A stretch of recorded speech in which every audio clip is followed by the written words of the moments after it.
تعزیہ، تبوت وغیرہ کا احترام ہمارے اوپر کتنا لازم ہے؟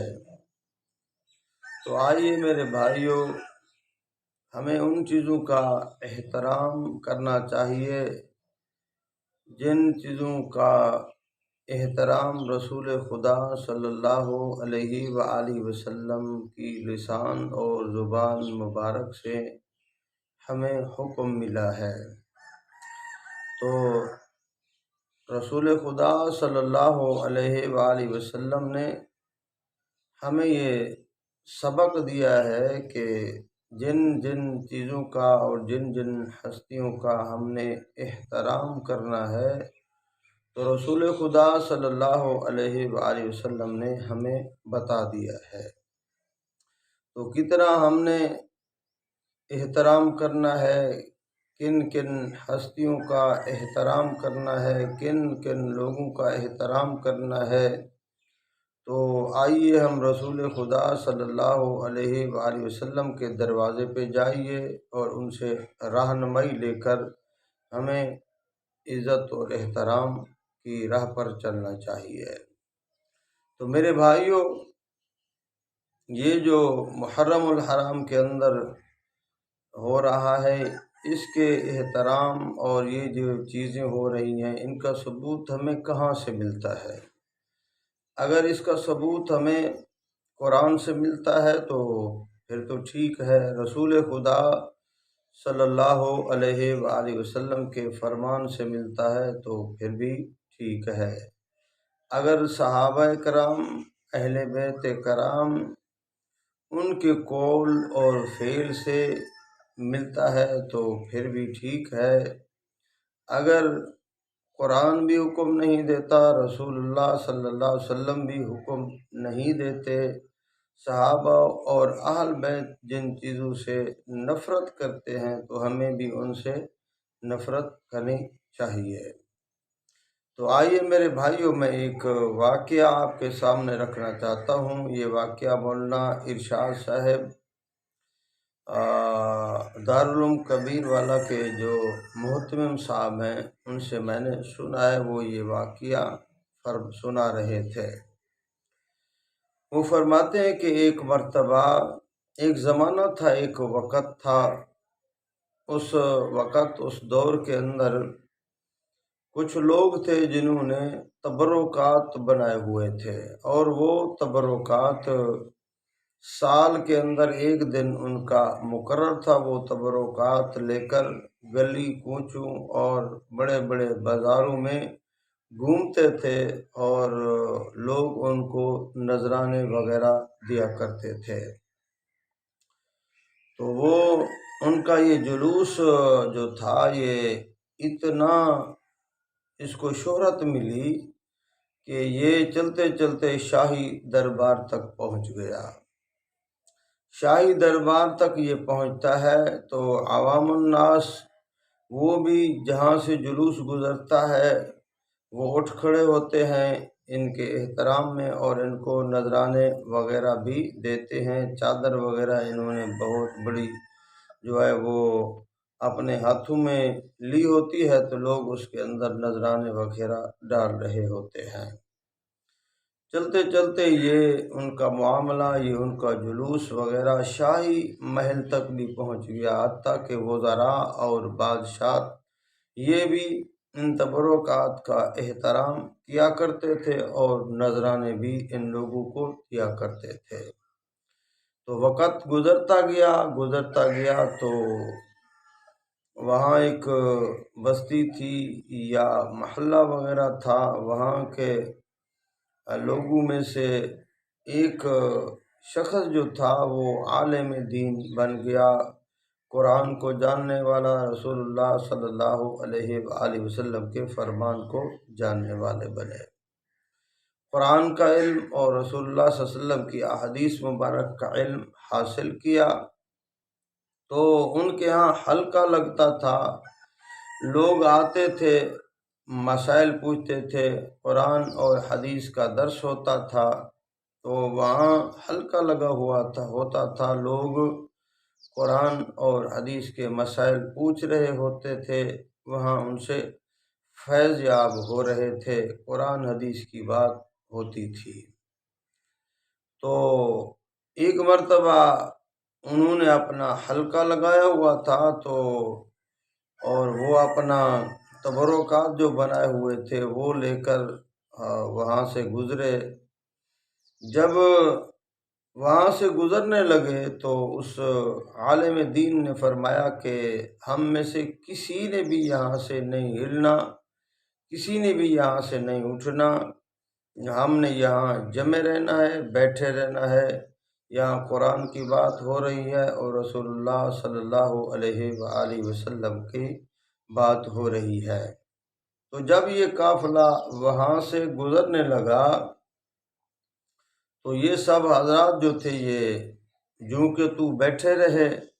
قافلہ یہاں سے گزرتے گزرتے شاہی محل کے اندر گیا، شاہی دربار کے اندر گیا، ان سے نذرانے لیے اور ایک شکایت درج کرائی کہ ہم وہاں ایک مقام سے گزرے ہیں، فلاں فلاں جگہ ہے، فلاں کے رہنے والے ایک عالم ہیں، انہوں نے اس کا احترام نہیں کیا، جبکہ شاہی دربار کے اندر بھی اس کا احترام کیا جاتا ہے۔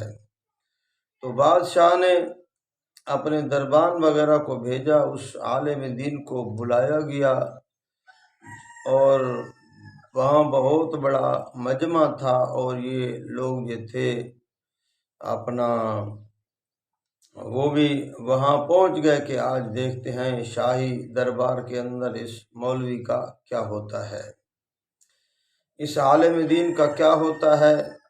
تو یہ اللہ والے وہاں سے چلے اور اس شاہی دربار کے اندر پہنچ گئے۔ تو بادشاہ نے، اس وقت کے بادشاہ نے اس مولوی صاحب سے، عالم دین سے پوچھا کہ بتائیے آپ نے ان کا احترام کیوں نہیں کیا، جبکہ پورے ملک کے لوگ ان کا احترام کرتے ہیں، شاہی دربار کے اندر بھی احترام کیا جاتا ہے، یہ تبرکات ہیں۔ تو اس مولوی صاحب نے، عالم دین نے فرمایا کہ دو چیزیں آپ یہاں منگوائیں، پھر اس کے بعد میں آپ کے اس سوال کا جواب دوں گا۔ وہاں دربار لگا ہوا تھا، لوگ ہزاروں کی تعداد میں جمع تھے۔ آج مولوی کے ساتھ کیا بنتا ہے؟ تو انہوں نے فرمایا کہ دو چیزیں لائیں، پھر میں آپ کو اس کا جواب دوں گا۔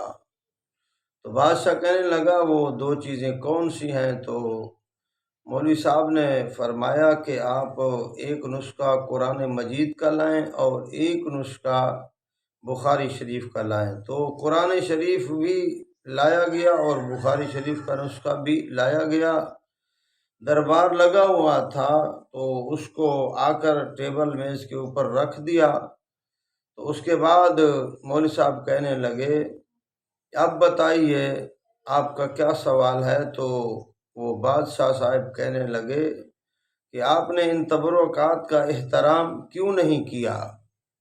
تو وہ فرمانے لگے بادشاہ سلامت، میں آپ سے یہ پوچھنا چاہتا ہوں، یہ تبرکات جو ہیں کیا آپ اپنے وثوق سے کہہ سکتے ہیں کہ یہ واقعی تبرکات رسول خدا صلی اللہ علیہ وآلہ وسلم کے تبرکات ہیں؟ یہ بال مبارک رسول خدا کے ہیں، ناخن مبارک رسول خدا کے ہیں، اور جو چیزیں باقی تھیں آپ اپنے وثوق سے بتا سکتے ہیں کہ واقعی حقیقتاً یہ رسول خدا صلی اللہ علیہ وسلم کے تبرکات میں سے ہیں۔ تو بادشاہ کہنے لگا کہ نہیں، میں یہ تو نہیں بتا سکتا۔ تو اس مولوی صاحب نے فرمایا کہ آپ بادشاہ سلامت یہ بتائیے کہ یہ قرآن مجید کا نسخہ جو ہے اور یہ رسول خدا صلی اللہ علیہ وسلم کے احادیث مبارک قرآن کے بعد یہاں اللہ کی دھرتی پر اگر درجہ ہے تو وہ بخاری شریف کا ہے، رسول خدا صلی اللہ علیہ وسلم کے فرامین کا مجموعہ ہے۔ تو بادشاہ کہنے لگا یہ قرآن جو ہے مولوی صاحب کہنے لگے آپ بتائیے کہ قرآن کے اندر اور رسول خدا صلی اللہ علیہ وسلم کی احادیث مبارکہ کے اندر آپ کو شک ہے؟ تو وہ کہنے لگا نہیں، نہ قرآن کے اندر شک ہے، نہ رسول اللہ صلی اللہ علیہ وسلم کی احادیث مبارک کے اندر فرامین کے اندر شک ہے۔ تو وہ فرمانے لگے یہ تبرکات جو ہیں ان کے اندر آپ کو شک ہے یا پک ہے؟ وہ بادشاہ کہنے لگا ان کو میں پک کی نگاہ سے نہیں دیکھ سکتا، ان کے اوپر شک ہے۔ تو پھر مولوی صاحب فرمانے لگے بادشاہ سلامت ذرا غور فرمائیے کہ جس چیز کے اندر آپ کو پورا وثوق اور اعتماد نہیں ہے کہ یہ اصل ہے یا نقل ہے، اس کے لیے آپ اور آپ کی رعایا سب اٹھ کر احترام اس کا کر رہے ہیں۔ تو جو قرآن اور رسول اللہ صلی اللہ علیہ وسلم کا فرمان ہے اس کے اندر شک بھی نہیں ہے، یہ سچی کتابیں ہیں۔ تو آپ کی مجلس اور آپ کی محفل کے اندر کتنے لوگ جب یہ نسخے آئے تو ان کے احترام میں اٹھے اور کھڑے ہوئے، نہ آپ کی رعایا، آپ کے وزراء اور آپ کی کابینہ، اور نہ آپ ان کے احترام میں کھڑے ہوئے جس کے اندر شک نہیں ہے، اور جس کے اندر شک ہے آپ اور آپ کی رعایا سب اٹھ کر کھڑے ہو کر ان کا جو ہے نا وہ استقبال، احترام اور نذرانے دے رہے ہیں۔ تو بادشاہ سلامت ذرا غور کیجئے۔ تو بادشاہ سلامت سمجھ گئے، وہ عقل مند بادشاہ تھے، تو وہ کہنے لگے واقعی مولانا صاحب نے ہمیں سچ بتایا ہے، آئیے ہم جن چیزوں کا اللہ نے جن چیزوں کے احترام کا حکم دیا ہے ہم نے ان کا احترام کرنا ہے۔ تو آئیے میرے بھائیو ذرا غور کریے، فکر اور تدبر کے ساتھ آپ ذرا سوچیں، غور کریں کہ یہ جو ہم تعزیہ تابوت نکال رہے ہیں اور ان کے پیچھے ہم اپنے بچوں کو لگا رہے ہیں، ان کے پیچھے ہم اپنے بڑوں کو لگا رہے ہیں، میری نوجوان نسل کو لگا رہے ہیں، کیا آیا کہ ان کا حکم قرآن اور حدیث کے اندر ہمیں ملتا ہے یا نہیں ہے؟ اگر قرآن اور حدیث کے اندر صحابہ اہل بیت کے عمل سے ہمیں ملتا ہے، اللہ اور اس کے رسول کا فرمان ہے، پھر تو ٹھیک ہے۔ نہ رسول خدا کا فرمان، نہ اللہ کا فرمان، نہ اہل اللہ کا فرمان، نہ اہل بیت کا فرمان، نہ اصحاب رسول صلی اللہ علیہ وسلم کا فرمان، تو پھر میرے بھائیوں، میرے نوجوان کو ہم کہاں لے کر جا رہے ہیں؟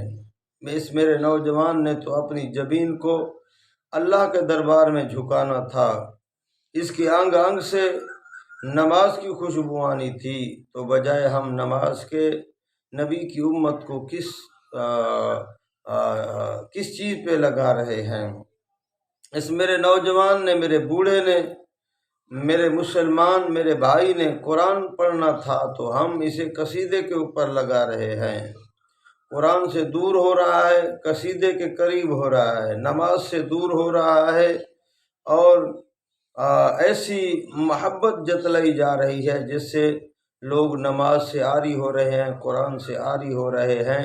تو میرے بھائیوں، نماز سے عاری، قرآن سے عاری میری امت، میرے نبی صلی اللہ علیہ وسلم کی امت کو نہ بنائیں، بلکہ آئیے میری نوجوان نسل کو مصلی کے اوپر لا کر کھڑا کریں، میری نوجوان نسل کو قرآن کے ساتھ لگائیں، رسول اللہ صلی اللہ علیہ وآلہ وسلم کے فرمان پر چلنے کی تلقین کریں، بجائے بدعت کے، بجائے ان کاموں کے جن کا ثبوت قرآن اور احادیث مبارکہ میں نہیں ہے۔ میرے نبی صلی اللہ علیہ وسلم کی امت کے نوجوانوں کو، بوڑھوں کو، مرد عورتوں کو، آیا کہ اس طرح تو نہیں ہو رہا جس طرح وہ جو چیز شک میں تھی اس کا احترام کر رہے تھے، اور قرآن کا احترام، رسول اللہ صلی اللہ علیہ وسلم کے فرمان کا احترام نہیں کر رہے تھے۔